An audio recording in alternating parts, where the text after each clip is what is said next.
Carol. Oh my, it's lucky no one fell in the water because it's really cold in New York City right now. We see that some of the injured were being treated on the scene on stretchers, and firefighters were putting blankets over them to keep them warm. Other passengers, Allison, were taken to the hospital. At least 50 people injured in all, one of them critically. Earlier, I too spoke to a woman who was on board that boat. She was sitting in the back, a young woman named Elizabeth Beth. I'm sorry. Judy Westfald. We have her on the phone right now. Judy Westfald. I'm hearing from my producer right now in case you're wondering why I suddenly stopped. Judy, you were a witness to this accident. Before I get to Elizabeth, tell me what you saw.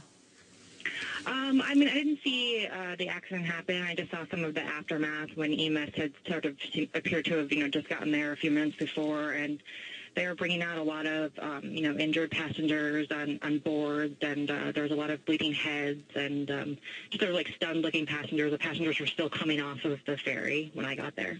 Are you close enough to the boat to see that big hole in the front of the thing?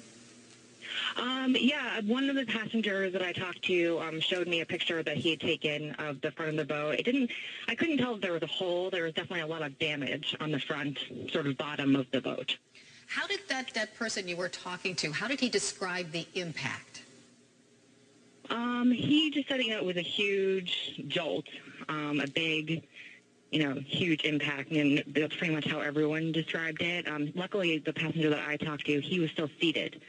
And he was, I guess, in the process of getting up, and so he did hit his knee, but he wasn't as bad off as, there were lots and lots of passengers who were standing because the boat was coming in, and so they were sort of getting ready to get off the boat.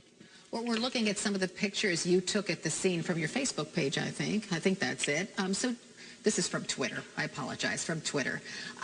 So, Judy, explain to me again the extent of the injuries you saw.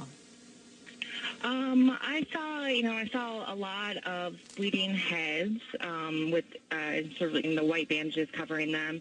I saw a lot of people just strapped to boards who were laying on the cement dock.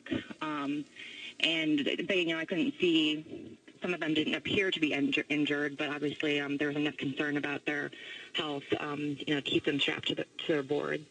Absolutely.